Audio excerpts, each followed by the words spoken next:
Usually, a story in the Cthulhu mythos starts quietly. It's the 1920s, and a doomed academic has just stumbled onto a forbidden book in a sleepy town, realizing too late that humanity is helpless against the cosmic unknown. That was the specific brand of isolated dread architected by the author H.P. Lovecraft. But 20 years later, the outbreak of the Second World War shatters that quiet isolation.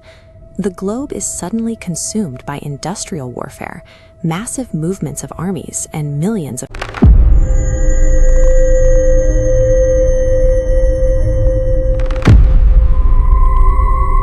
casualties. This is the premise of Achtung Cthulhu, a tabletop role-playing game setting by Modiphius Entertainment.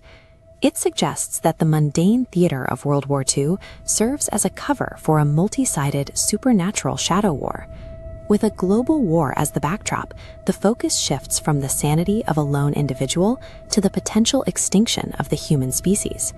Within the Axis powers, the search for occult supremacy is violently divided by two factions with opposing methods.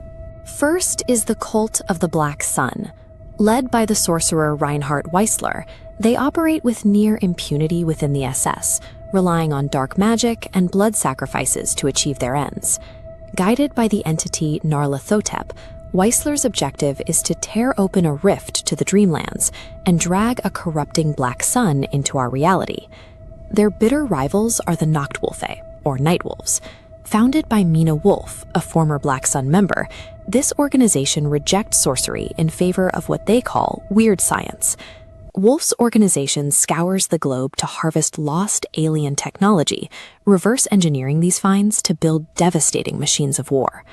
For a game master, this internal Nazi rivalry provides two distinct flavors of threat. Players might face down ancient eldritch magic in one mission and hyper-advanced alien weaponry the next. This shadow war is a global conflict that extends into the Far East.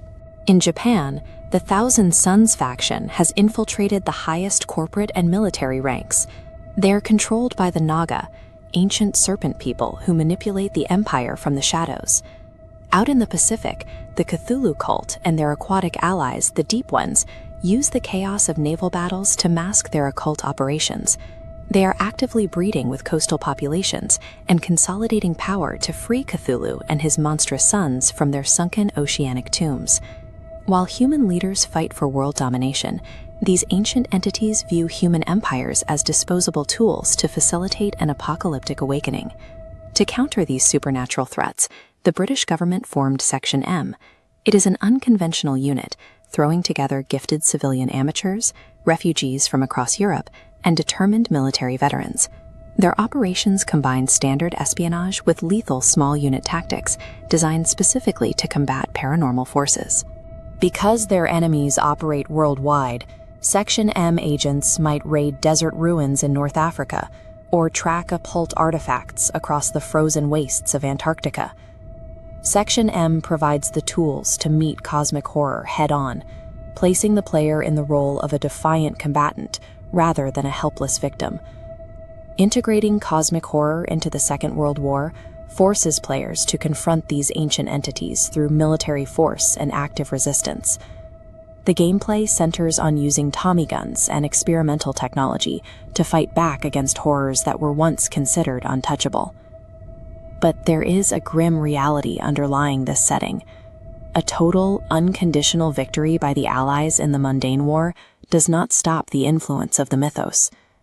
Entities like Great Cthulhu, dreaming beneath the waves in Relaya, view human concepts like geopolitics and military victory as entirely irrelevant.